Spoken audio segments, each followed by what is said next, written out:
What is a physical change? అసలు భౌతిక మార్పు అంటే ఏంటో తెలుసా? ఎలాంటి కొత్త పదార్థం ఏర్పడకుండా కేవలం వస్తువు రూపురేఖలు మారే 6 బెస్ట్ ఎగ్జాంపుల్స్ ఇప్పుడు చూద్దాం. 1. Change of state, ice melting. మంచుగడ్డ కరిగి నీరుగా మారడం. ఇక్కడ స్థితి మారినా కెమికల్ ఐడెంటిటీ మాత్రం అలాగే ఉంటుంది, H2O. దీనిని మళ్లీ ఫ్రీజ్ చేసి ఐస్లా మార్చవచ్చు. అంటే ఇదొక reversible change. 2. Change of shape, crushing a can. ఒక అల్యూమినియం క్యాన్ను నలిపేయడం.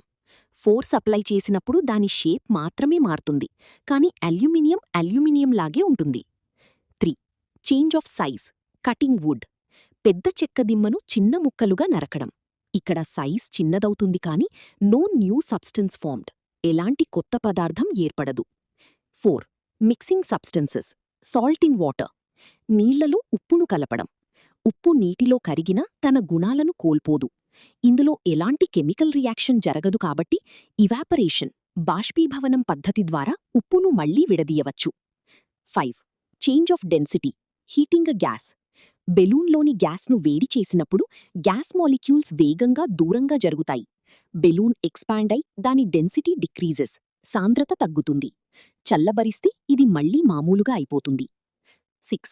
Change of magnetic properties, magnetising a nail. ఒక ఇనుప మీకును అయస్కాంతంగా మార్చడం. ఇది పరమాణువుల అయస్కాంత క్షణాలను, అటామిక్ మ్యాగ్నెటిక్ మూమెంట్స్ ఒకే వరుసలోకి తెచ్చి దానిని ఒక టెంపరరీ మ్యాగ్నెట్గా మారుస్తుంది. దీనిని మళ్లీ డీమాగ్నెటైజ్ చేయవచ్చు. సింపుల్గా చెప్పాలంటే రంగు, రుచి, రూపం లేదా స్థితి మారినా లోపల ఉన్న అసలు పదార్థం మారకపోవడమే ఫిజికల్ చేంజ్.